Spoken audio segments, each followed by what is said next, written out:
Welcome back to another episode of Who Should You Choose? I apologize, Sabres fans. Last night, JJ Paterka is gone, and I want to give a quick second here and rant about my Buffalo Sabres. Not my Buffalo Sabres. I used to live in Buffalo. I'm from Niagara Falls, Ontario, Canada, and my mom moved to the States when I was a teenager, so I spent about 8 years where I basically spent every weekend there. Okay, I lived in Buffalo, lived in a place called Kenmore.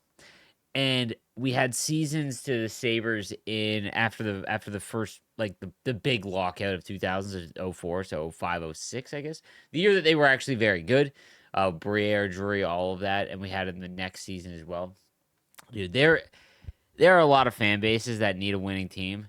Good Lord, man, I feel bad for the people of Buffalo and the fans of that team. They are going through like their seventh rebuild, and there's a lot of people that correlate or ask me about the Sharks, and that's my biggest fear for the Sharks is that they come out of their rebuild too early. You see a lot of teams do this. I have on record said that I think Montreal came out of their rebuild too early. However, they maybe looked dumb and made the playoffs this year. I don't think they make the playoffs this upcoming season. Yes, I know Demidov all season, but there's a lot of teams in the league now, and there's a lot of parity when it comes to just making the playoffs. But nonetheless, that's an argument for a different day. The Sabres, man, when they've tried to come out of their rebuild so many times, and when you don't have the right core, you have to restart again. And it's like, dude, what's crazy is this time it's not even like they didn't get first overall picks. They had Darlene and Power. Like it's just unfortunate, and I want to see that team in the playoffs simply for the city. That city deserves it. Their fans deserve it. My goodness. Anyways, enough about that and the Buffalo Sabres. Let's get into yesterday's questions. We're going to start with Infinity Prime. He says, as for new events, I would love a They Were With Who event full of players who never actually played for a team they were on and then got traded. For example, Arizona Coyotes Patrick Kane, Chicago Blackhawks Shea Weber, Blue Jackets Jonathan Quick. It'd be a gimmick event like Hutverse releasing on a random Tuesday. Patrick Marleau, Carolina Hurricanes. Dude, I am all like, that is a fantastic event. That'd be so funny to see. And very well thought out. I think that is a super interesting event that is a lot different. I'm wondering, guys, give me some more ideas on that. Chris Pronger can't. He was not. It's like all Arizona. It's all Utah Mammoth. There are Arizona Coyote players now. Oh, that's a good one. Isn't Datsuk technically on a? Oh man. Hey, Sleeves, do you think a band-aid fix for goalies is have them all set the same height, maybe 6'4" or higher in-game? EA could leave the actual height of the goalies on the card. It'd be nice to be able to use a goalie you like, instead of only being able to use a certain amount of goalies online. For people who make theme teams and use them online, would greatly benefit from this too. I said this 5 years ago. And I got met with, you can't do that. That destroys realism. I think if you play an online game, goalie, like we're talking about the actual characters, right? The actual characters in game. So if you use Cujo, make him 6'3" in game, would you notice it?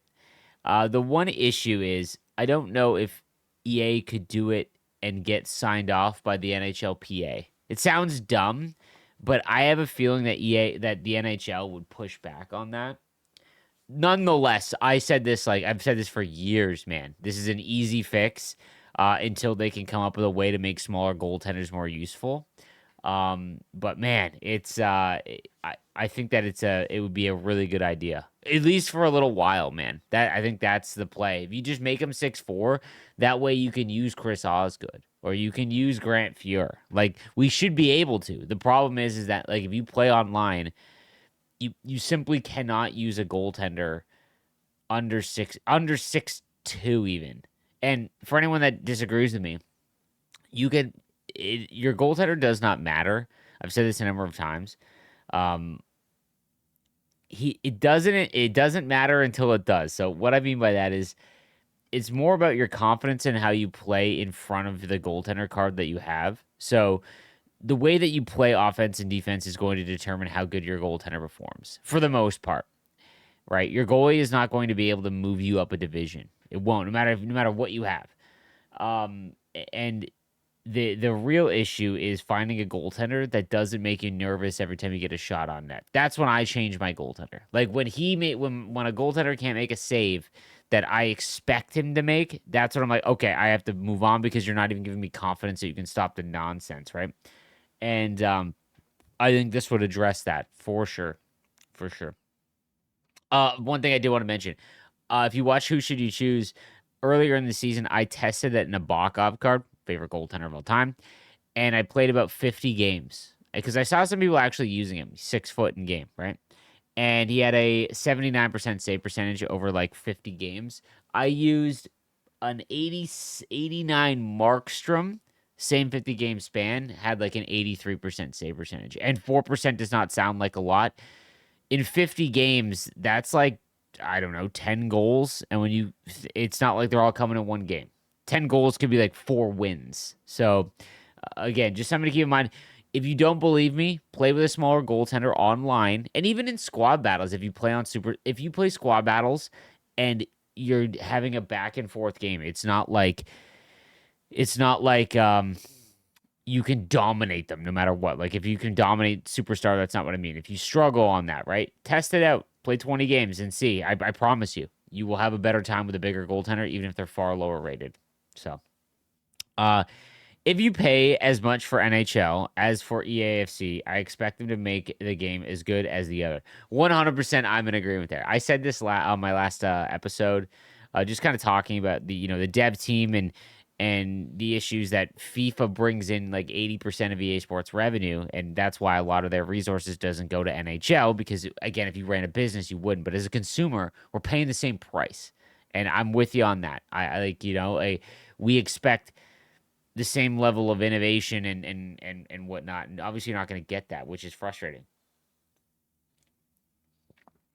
Ben says this morning I played Squad Battles game where I finished the rest of my draft objectives. I pressed pause on my game and my game crashed. I lost all progress and the game counted as a loss. EA, if you want to count it as a loss, even though I was winning 10-0, fine, whatever. But I lost all the objectives progress, and that is 30 minutes of my life that I'll never get back. Why do I not get credit? I did all my chores like a good boy. The fact that we even have to do chores in a video game is crazy. But losing all your progress and doing it again is literally a feature in moments. That you quit early when you finish those objectives is diabolical. If you don't want to give me credit for completing the game, I can live with that. But count the shots and hits, please. I've been a good boy. I love that. Good on you, buddy, for doing your chores in June. I agree. I think that this is something that will probably be in game and one of those things that like isn't like a big like feature, but like a small quality of life thing. I could see that being in squad battles. I'm with you on that. I'm with you on that. And there's some people that get kicked out of squad battles all the time. And it's one of the weirdest things with NHL. It usually happens on Xbox where for whatever reason the game will just kick you. And I don't know why. It's happened a bunch on 25. King Carl, my man, I haven't seen you in a long time, King Carl. Hey, Sleeps, I still watch every video and appreciate all your effort to keep this game alive. I don't think I'm keeping it alive, but I appreciate it. I used to play this game so much, finish all available Rivals games before I would start Champs. That's a grinder. But this year it all changed. I managed to play the game less this year, focused on eating healthier with your advice and working out every day. Let's go, dude. My life is greatly improved. Even with playing less, I don't feel like my team has fallen behind. I also started trying new games. Recently, I started playing this soccer football game called Rematch. This game's mechanics are amazing, and I've been having a blast with it. I wish they could make a hockey version of the game. I tried Be a Pro, and it was just too stale and boring for me. Thanks again for all you do to keep the game alive. Hopefully, one day this game will go back to the glory days and not all this rinse and repeat stuff. I want to be able to be more creative with NHL and not just do the same goals every game.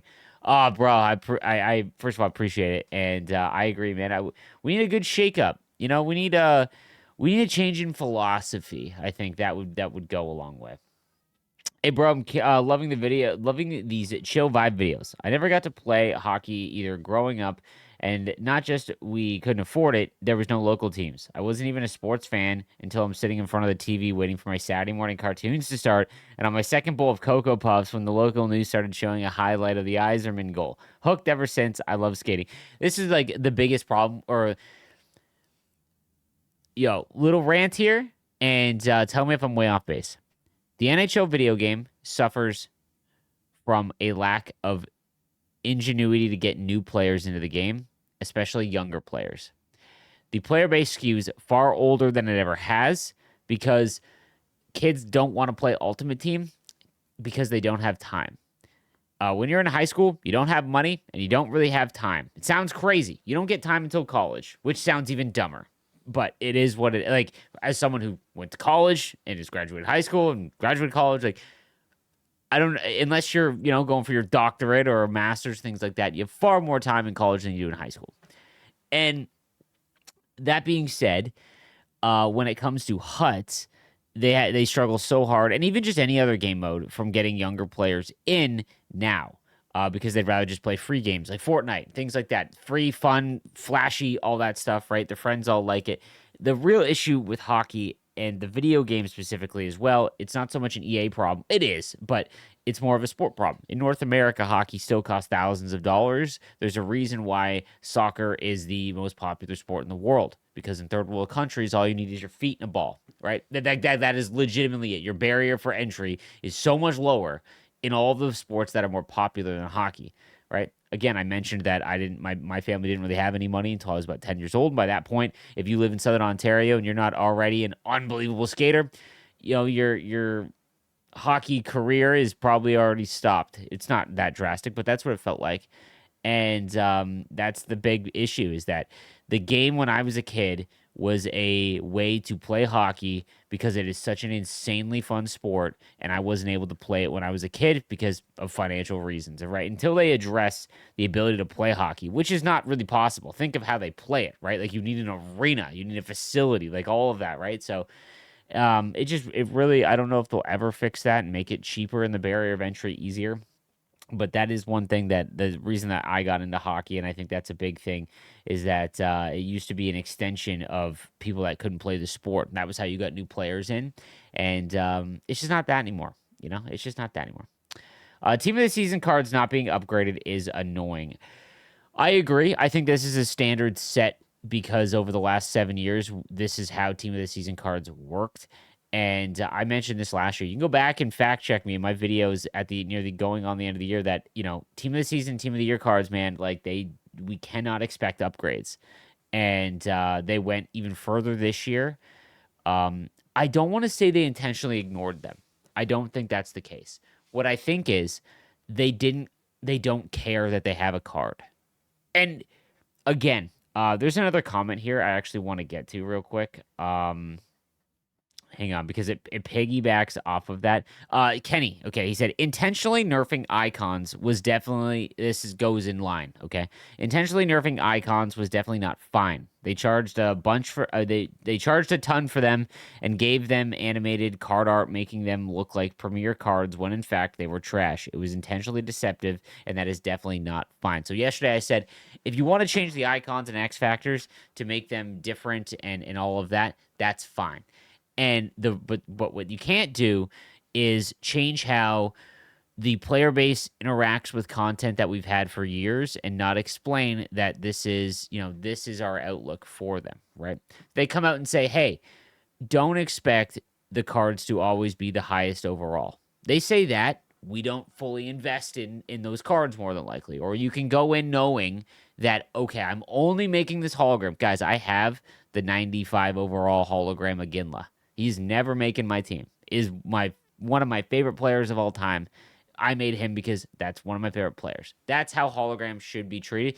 Same thing with team of the season and team of the year cards. Like, if they are not going to regularly upgrade them, guys, fool me once, I'm just saying that you can't get upset now going forward into the next year's game, because we know that they will not treat them like what they used to. Okay. And I want to make that very clear because, we've seen enough evidence that they are not going to regularly upgrade them. They are trying to drastically change the content and events. And those year-long cards like Team of the Year, Team of the Season, X Factors, Icons, I hope that they come out and they're more transparent. That's what I was trying to get across. It's fine if you make changes like this, and that's the philosophy of the content team. Just let us know, man. Let us be able to make a decision so that we can invest our time or money and in an appropriate way and not feel slighted, right? I think I've said this before. I think Team of the Year is an awful event for the player base as a whole because what ended up happening was everyone that was savvy would save every card from launch until the new year, get all 6 of the new Team of the Year cards, and then bitch and moan because there are 6 lineup spots. And if they don't get an upgrade to those cards, then they're upset. And that's just a boring, stupid way to play the game, in my opinion. Okay. And I would see a lot of people that would do that and they would get frustrated, right? Especially last year, because last year was the first year that the cards didn't upgrade to 99. And I think it's a bad event in that aspect. It's a great event for marketing and eyes on the game. And you can, if you have 1 or 2 and you treat it like an individual event and you're not saving everything for it, it is exciting. I think it's cool, but it needs to be treated more as just normal and a normal event, like the Warp Speed event arguably had more valuable cards than a lot of the Team of the Year cards. So think of it like that. So Team of the Year, you don't need to get 6. Pick 1 or 2. Try and get that, right? Something like I think that's how we need to look at it. Around 1020, you mentioned the +5 attributes of a card throughout the course of the game. It got me thinking back to the OG HUT modes back in 11 and 12, when cards had a certain number of training slots, and you could buy training cards to level up your players. I remember having a Windsor Spitfire Taylor Hall leveled up to 99 because he had like 15 training slots. This would clearly be broken in today's game, but it's still fun looking back at the old ways. Dude, I agree. I think that it would be super cool because like what you could do, one of the bigger issues with HUT was or is that there is all the leagues in the game and it's hard to make those cards good. So like the draft cards, for example. But what you could do with CHL base cards is that they could upgrade far more than an NHL card, right? Because it starts so much lower that you could bring up, like if I wanted to build an Ice Dogs team, I could use all the base Ice Dogs and just grind out, get XP with them. And like, yeah, I think that I personally want HUT to be like an RPG. I want it to be, I'm going to go and I'm going to play a billion games. And if I'm going to score a goal with the same card over and over again, I don't want to do it for event collectibles. I want to do it because I want to get Patrick Marleau's 83 overall card up to an 88, right? Like I want it to be like an RPG. That's what I want. And I don't know if they'll ever do that, but it would be just super fun. I would love vanity items. Like imagine you had a coach card and it was you, and there was like trophies you could win. Like that's the stuff I would love. Those vanity items too. Like I would grind for that. It'd be super cool. Sleaze, my guy. I know my name sounds familiar. I've commented on a couple shoutouts. Anywho, after my first year playing HUT, I'm overwhelmed yet hooked. Made several mistakes, team building, and also had a few gems throughout. I've learned so much about the game and hockey, and truly through this game have become a huge fan of the game. My truest fault has been unmasked at this point. Cycling. Passing in this game is a skill. Understood. Can we get a tutorial on how to tip or how to tip, or more so a rant on passing in this dang game? I'm shouting to the heavens. EA must address the skill gap of simply passing the puck. Help. So, if you were struggling with passing and cycling in the offensive zone, I was never able to get confirmation of this, and the gameplay developer that I would speak to is no longer with EA, so I need to figure out who to reach out to when I have gameplay questions now, and I'll try to do that over the summer as I get more contact with EA. Cycling in the offensive zone, there is an issue with, I noticed this back early on in the game, where if you were trying to pass back to the point for a one-timer, let's say, and you're in the top right or top left corner, you're trying to go to the opposite defenseman, it is almost like all of the pass assist is gone. So if you think back, I think it was like NHL 22, they removed pass assist entirely, meaning that if you did not aim your passes perfectly, they weren't going. Like they are going every which way. And I think that happens in the offensive zone, specifically just the offensive zone in NHL 25. I think they do it to make it a little bit harder. What I do, man, is if you hold down the right trigger, you will get the button passing to pop up. When I go back to the point for a one-timer, I will use button passing because it gives you full pass assist on your passes. So it's kind of hard to get used to because you have to hold down right trigger and then you're looking at the player and you're taking your eyes off of the play to try and figure out what player's there. You'll eventually figure out what button is going to be for each player. But I would try that out when it comes to passing. If you're struggling in the offensive zone, cycling specifically, that's what I would try just for a few games, right? Just for a few games and see if that helps at all. But yeah, it's more than likely because you're aiming, you're just missing, and you're not realizing you're missing. To piggyback off of the changes needed to HUT, it'd be nice if you could list what you're looking for in a trade for a card you put up. For example, I listed the 95 Brady Martin. Would you go into a trade offer on the right? It shows what I'm looking for. In this case, it'll show 95 Thornton, Ovechkin, and any 95 card. That way, people have any idea. Oh, that'd be so good. Maybe even a way to message communicate with them. Also, be nice if you got a notification when someone made you an offer. Right now, you can't tell unless you actually go to the auction house and check. Would love that. That's actually a really cool idea. That would require a complete UI teardown, though. Another thing that you should bring back is team synergies. You mentioned it before, but it'd be cool if I could make a line of all Sharks and they all got +1 stat boost. So a line of Celebrini, Will Smith, and Marlowe becomes a 97 Celebrini, Will Smith, and Marlowe at +1. If their cards are 99, then instead of +1, maybe they get a zone ability unlocked for free. Arena should add this too. The Shark Tank is my arena, so any current or former Shark on my line gets +1 to all stats. Ooh, an arena being your upgrade. Oh, that'd be kind of cool. Last idea. I have more, but you literally just read a novel I wrote. Captains need to mean something in game. Before, a captain got +2 to all stats, and alternates got +1. This is easy to bring back, but something else they could do is more in line, is maybe giving a captain a gold-born leader for free, and alternate silver-born leader. So yes, a captain could potentially have 2 gold zone abilities or 6 silver zone abilities. If you can't code a card to have 2 abilities and 6 silvers, then you could do something like rivalry abilities in World of Shell, where they combine it into 1 ability. Love a lot of these ideas, man. The theme team thing just needs to be in game. It's ridiculous. Like, this is the easiest way to do it. Like, if you have an entire team of base cards or Sharks, have them go up by +5. Now it makes an entire theme team completely usable, right? Like, completely usable. That should be in Hockey Ultimate Team for sure. The arena thing is really interesting. The one thing that's annoying is that for whatever reason in HUT, there's not a lot of, like, there's no individuality with the arenas anymore. The presentation just isn't there, which stinks. I do like the idea that you know, that actually is kind of cool. I do enjoy that. So the last one we'll go over. Which draft card is player is everyone liking the best? I'd love to hear your feedback on that, guys. Whenever there's a 2-week event, I used to come out with, like, every Saturday, be like the rankings of the 5 master set player items. I don't do that because then it kind of gets players who maybe aren't very savvy with the game to think, okay, this card is the best card from this release. I think it's Misa right now. For context.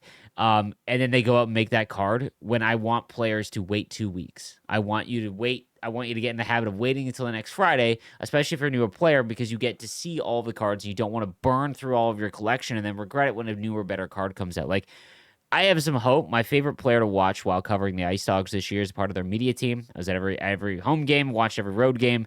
Kayshawn Aitchison is legit my favorite OHLer to watch this year. Just a hard-nosed defenseman. One of my favorite type of players to watch. And man, he was good on Barry every time. Super annoying. Watched him play against the Ice Dogs in the playoffs. And he hasn't got an event card yet, so part of me thinks that Aitchison might get an MSP. That's an example of, like, waiting until we see what all of the abilities are, or the cards are.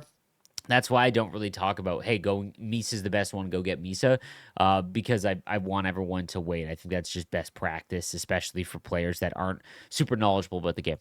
That's going to do it for today's video, guys. Thank you guys again for watching. I'll see you tomorrow. Have a good one.